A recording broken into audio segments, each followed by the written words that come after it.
स्वागत है आपका हमारे YouTube चैनल जहर और जिंदगी पर, जहां हम लाते हैं भारत की उन सच्ची और डरावनी कहानियों को जिनके बारे में लोग सुनना तो चाहते हैं लेकिन अकेले सुनने की हिम्मत नहीं करते। दिल्ली के बाहरी इलाके में बसे तिहाड़ जेल को शायद आप जेल मानते हैं, लेकिन कुछ लोगों के लिए यह मौत का घर है और कुछ आत्माओं के लिए एक ऐसा पिंजरा जहां से मौत भी रिहाई नहीं दे पाती। कहते हैं कि तिहाड़ की कोठरी H11 में एक आत्मा 20 साल से गिनती कर रही है। न दिन का हिसाब, न तारीख, बस एक खरोंच। हर रात दिल्ली की तपती गर्मियों में तिहाड़ जेल के भीतर पहली बार कदम रखते हुए IPS अधिकारी निशांत राणा को यह नहीं पता था कि वह सिर्फ एक नई पोस्टिंग पर नहीं बल्कि एक अधूरी आत्मा की कैद में कदम रख रहा है। तिहाड़ जेल की ऊंची दीवारों और सख्त सुरक्षा व्यवस्था के पीछे सैकड़ों कैदी थे, लेकिन ब्लॉक H11 की कोठरी पर एक पुरानी जंग लगी पट्टी टकी थी। प्रयोग से बाहर पुराने अधीक्षक रघुबीर यादव ने विदाई के समय निशांत को चेतावनी दी। हंसते हुए निशांत ने कहा, सर, मैं कानून जानता हूं, डर नहीं। शायद तिहाड़ का कानून अलग था, जहां कभी कभी मृत भी जीवित से ज्यादा ताकतवर होते हैं।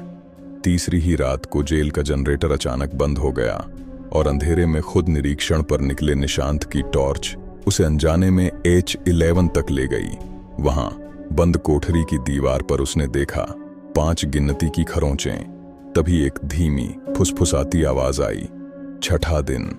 निशांत चौंका, मगर वहां कोई नहीं था। अचानक टॉर्च बुझी, फिर खुद जल गई और अब दीवार पर छठा निशान भी जुड़ चुका था। डर और संदेह से भरा वह लौटने ही वाला था कि जंग खाई सलाखें धीमे से चरमराई और दरवाजा खुद ब खुद थोड़ा खुल गया।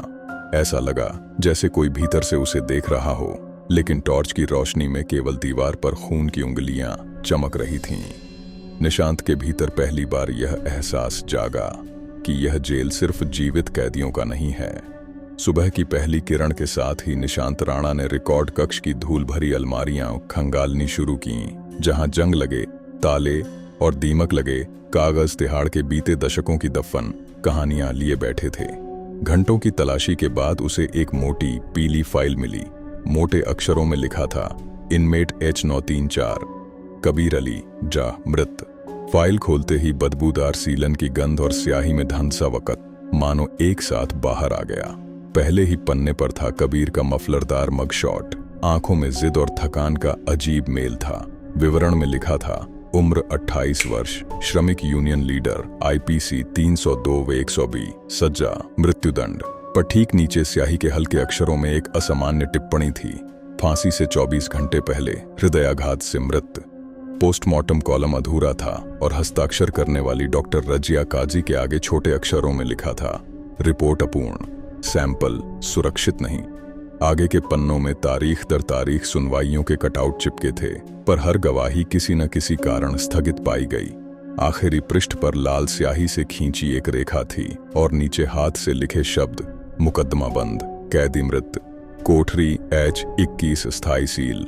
निशांत ने फाइल के बीच दबी एक पुरानी नोटबुक भी पाई, जिसके किनारों पर खून के भूरे धब्बे थे। उस पर कबीर ने शायद जेल में रहते हुए हिंदी में कच्चे पक्के अक्षरों में लिखा था, अगर मेरी आवाज दबाई तो दीवारें बोलेंगी, अगर मेरा मुकदमा बंद हुआ तो ये कोठरी कभी बंद नहीं होगी। नोटबुक के पीछे के पन्नों में 0 से लेकर 5 तक टैली मार्क बने थे, ठीक वैसे ही जैसे निशांत ने पिछली रात दीवार पर देखे थे। इस खोज ने असहज सन्नाटे को ठोस शक में बदल दिया। अब यह महज अंधविश्वास या मन का भ्रम नहीं रहा। फाइल बंद करते समय निशांत को महसूस हुआ जैसे ठंडी हवा फाइल के पन्नों से निकलकर कमरे में भर गई हो और कानों में वही टूटी फूटी सरसराहट गूंजी, छठा दिन। उसने तय कर लिया, कबीर अली की अधूरी कहानी और उस राजनैतिक साजिश को उजागर किए बिना न तो यह गिनती रुकेगी, न ही उस आत्मा को मुक्ति मिलेगी। कबीर अली सिर्फ एक नाम नहीं बल्कि उस दौर की आवाज था जिसे सत्ता ने दबा दिया था। निशांत ने जैसे जैसे गहराई में जाना शुरू किया, वैसे वैसे कबीर की जिंदगी के परत दर परत सच खुलने लगे। वो एक तेज तर्रार मजदूर नेता था जिसने दिल्ली के बाहरी औद्योगिक इलाकों में हो रहे मजदूरों के शोषण और एक प्रभावशाली मंत्री की जमीन हड़पने की चाल का पर्दाफाश किया था। पर उसी ने उस मंत्री की आंखों की किरकिरी बनने में देर नहीं की। जल्द ही कबीर पर एक फैक्ट्री मालिक की हत्या का आरोप लगा दिया गया। एक ऐसा जुर्म जिसमें उसके खिलाफ न कोई ठोस गवाह था न सबूत, लेकिन राजनीतिक दबाव के आगे सबने आंखें मूंद लीं। सरकारी वकील, जांच अधिकारी, यहां तक कि जेल प्रशासन भी खामोश था। निशांत को एक पुराना अखबार मिला जिसमें कबीर की गिरफ्तारी की खबर थी। देश विरोधी तत्व गिरफ्तार, फांसी की मांग तेज। यही वो नैरेटिव था जिसे जनता के सामने परोसा गया। लेकिन दूसरी ओर एक और फाइल में कबीर की मां द्वारा लिखा गया एक पत्र मिला जिसमें उसने राष्ट्रपति से न्याय की गुहार लगाई थी। मेरा बेटा गुनहगार नहीं, बस सच बोलने वाला है।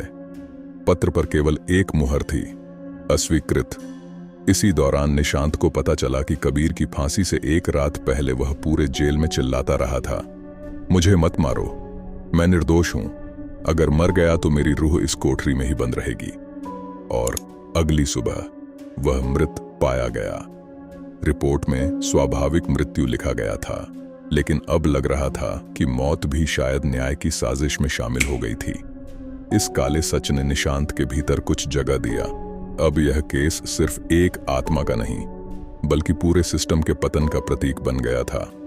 अब तक निशांत राणा भले ही खुद को एक सख्त नियमों में बंधा अफसर मानता था, लेकिन H21 की दीवारों पर खुदी हुई गिनती और कबीर अली की पिछली आवाजें अब उसकी रातों की नींद हराम करने लगी थीं।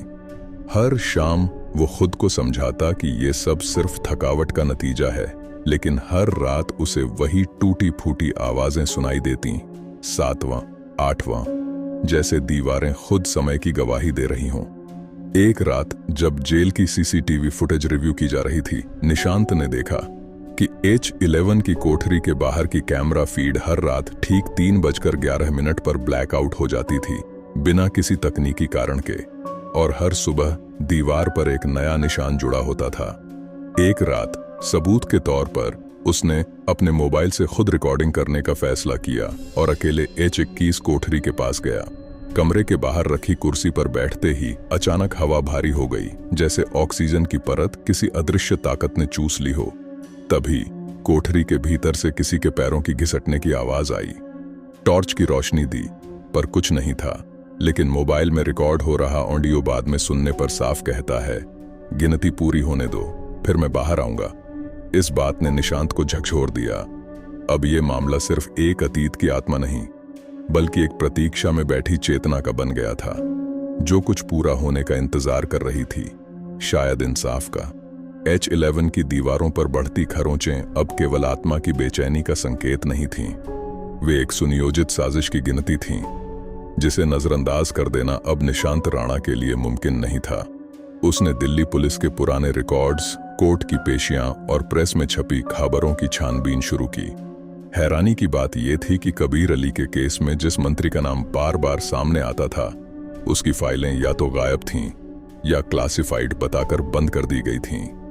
कबीर पर जिस गवाह ने सबसे अहम बयान दिया था, उसे केस के एक हफ्ते बाद ही सड़क दुर्घटना में मृत घोषित कर दिया गया था। पोस्टमार्टम रिपोर्ट में लिखी थी, पेट्रोल में आग लगने से झुलसना, लेकिन तस्वीरों में उसके नाखून उखड़े हुए थे और शरीर पर रस्सी के निशान थे।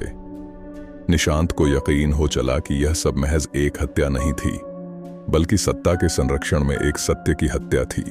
उसने जब तत्कालीन जेल अधिकारियों के हस्ताक्षर वाली फाइलें खंगाली, तो उनमें से एक पर एक पेन से खरोंच दिया गया नाम था, कबीर अली को तुरंत हटाया जाए, और ठीक नीचे उसी हस्ताक्षर से जुड़ी रिपोर्ट में लिखा था, अदालत के आदेश के बिना भी सुरक्षा कारणों से फांसी को मंजूरी दी जाती है।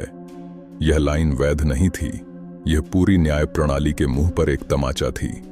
कबीर की आत्मा, उसकी दीवारों की गिनती और वो हर रात आती गूंज अब स्पष्ट संकेत थीं। वो आजादी नहीं मांग रही थी, वो न्याय मांग रही थी, और शायद जब तक उसे न्याय नहीं मिलेगा, H11 की दीवारों पर खरोंचें बढ़ती रहेंगी, गिनती चलती रहेगी। निशांत राणा अब एक जेल अधीक्षक नहीं रहा, वह अब उस आवाज का प्रतिनिधि बन चुका था जिसे वर्षों पहले दबा दिया गया था। उसने कबीर अली की केस फाइल के आधार पर एक विस्तृत रिपोर्ट तैयार की और उसे मानवाधिकार आयोग व दिल्ली हाई कोर्ट को भेजा। यह कोई आसान लड़ाई